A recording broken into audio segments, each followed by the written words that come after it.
Yung shoulder po, dalawa. Ano nangyari? Pero hindi ko po alam. Tingin ko sa basketball, pero parang wala kasing naramdaman eh.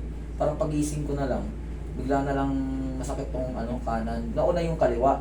Pero nung tumagal, parang bigla, dahan-dahang nawawala. Pero ngayon meron pa din eh. Kunyari, pag kinuha ko yung bola, tapos medyo nakatak na konti, ayun, parang sumasakit. Pero dito sa kanan, yun yung medyo masakit talaga. Kasi, kunyari, pag bumapahinga ko, sumasakit siya eh. Parang may, pag umubo ka, parang may kikidlat yung Oo, parang ayun, yan, parang may gano'n. Yes, alam mo kung bakit? Ganon. Ibig sabihin yan, may naiipit. Kaya pag blow mo, o inatsing ka, siyempre, pag umatsing ka, tandaan mo, yung blood circulation mo, lalakas, para mabibigla. Eh, may clogging or may ipit. Para yung ground na kumidlat na, ba't ganon? Pag umuupo ko, na-apektuhan ako ha. Ibig sabihin may naiipit. Yun yun, blood circulation. May naiipit dyan. Aray. May naiipit nga dyan, idol. Pero ito sabi mo, humihina naman na. Oo, mina na. Okay. Ang mahalaga dyan, hindi pusin. Kasi bata-bata ka pa. Pero, tama yan, napaayos mo na, papaayos mo na agad habang hindi pa lumalala. Sa susunod niyan kasi, pag nagkaroon na ng, nangyari, minsan napasarap yung tulog mo, naipit. Ngayon, naangat pa, ganito, masakit-sakit. Baka sa susunod, ganito na lang. Susunod, ganito na. Yan ang mahirap. Pag nag-frozen shoulder na, mas paghahandaan nyo na yun kasi madalas kung binipilit, talagang may pain yan, hindi maitatago. Kahit saan kayo pumunta, masasaktan kayo pag frozen shoulder. Kaya habang wala pang frozen, ipit-ipit pa lang, paayos nyo na. Lalo kung may hina yung pain toleration nyo, para hindi kayo magdusa, kunting pain pa lang, paayos nyo na. Kumbaga, siguraduhan lang ba? Kasi iba-iba tayo ng pain toleration, yung iba nahihimatay talaga. Relax lang ha.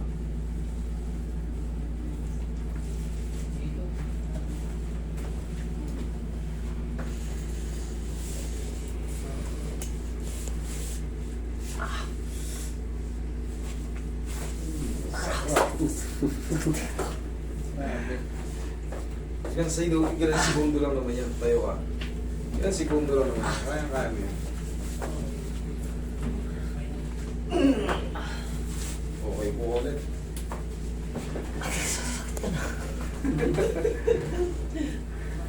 Kaya mga ilang segundo lang. Tanggal yan. Okay. Tapa. Tingin ko naman kaya-kaya. May lalaki kaya. Gusto niyo mo. Kaya mo yan. Tsaka bata ka pa kaya. Wala nang baliktaran ng combo. Kaya mo yan. Relax ka lang.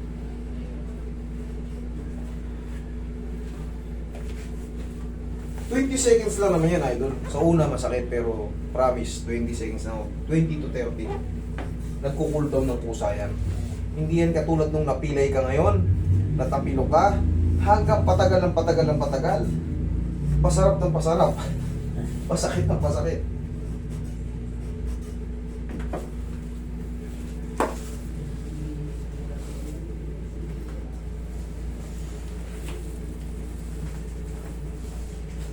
Okay, sama na.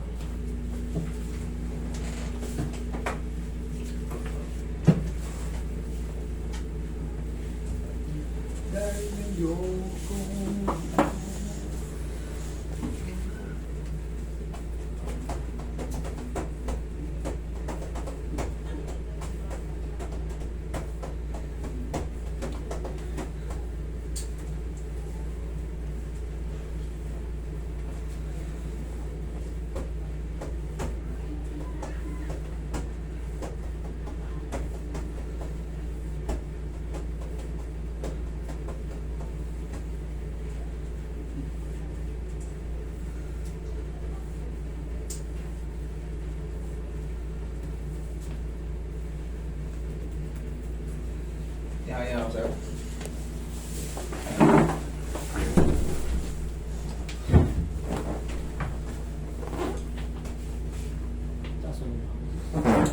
Mamaya may maiiwanan dyan, kaunti na lang, kayang-kaya mo na. Para ka na lang nun.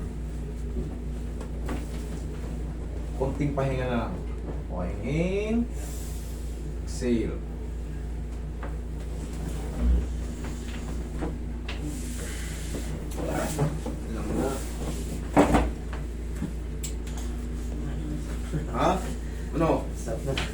Sarap na. Okay, buka.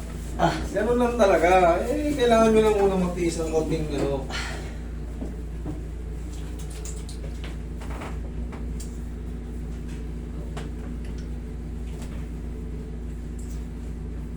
O ngayon, masasabi mo na masarap na. Kasi, ganun talaga eh. Pag may shoulder pain, pero, pahina ng pahina, hindi mo tulad ng pilay. Habang tumatagal, pasakit ng pasakit ng pasakit ng pasakit. Pero yan dito sa adjustment, baliktad. Ouch! Hanggang sa maging normal lang. Tapos, may iwan na lang dyan yung konting trauma na lang. Kumbaga yung pinag-iwanan ng pilay, dire-diretso. Marami pa tayong mas mahirap na hinandle dito. Kaya, petiks-petiks na sa akin mo.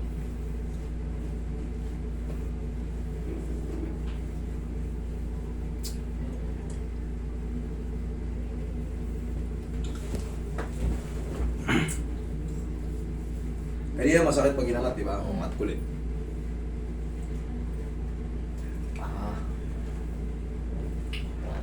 Wala na yan. O, ikaw. Sarili mo. Sarap. Sarap. Ayos, pwede lang basketball ulit. Eh? Aray ka kanina. O, sige. Tapos na. Okay? Idol, bumaba lang ulit. Iangat ko na lang ulit. O kaya, hindi naman kasi natin kung kayo magkasama kayo, magbayo kayo, paangat mo sa kanya. Ganito, turuan ko kayo. Para kahit paano. Ang gusto ko kasi lalo yung mga taga-probinsya at mga taga-abroad, mga nanonood sa akin. Sumakit balikat nyo. Alam nyo parang, tapos parang nagrarajit, parang may ground pa ng konti. Basta parang sumasakit. Nangangalayo nung ganitong gagawin nyo. Yan o. Tingnan nyo yung posisyon na. Oh. Hindi nyo kailangan malakas. Ganun lang. Ayan. Kanina masakit yun ah. Ganun lang. Aangat yung magpapap. Okay? Yes. Ganun lang. Thank you. Yes.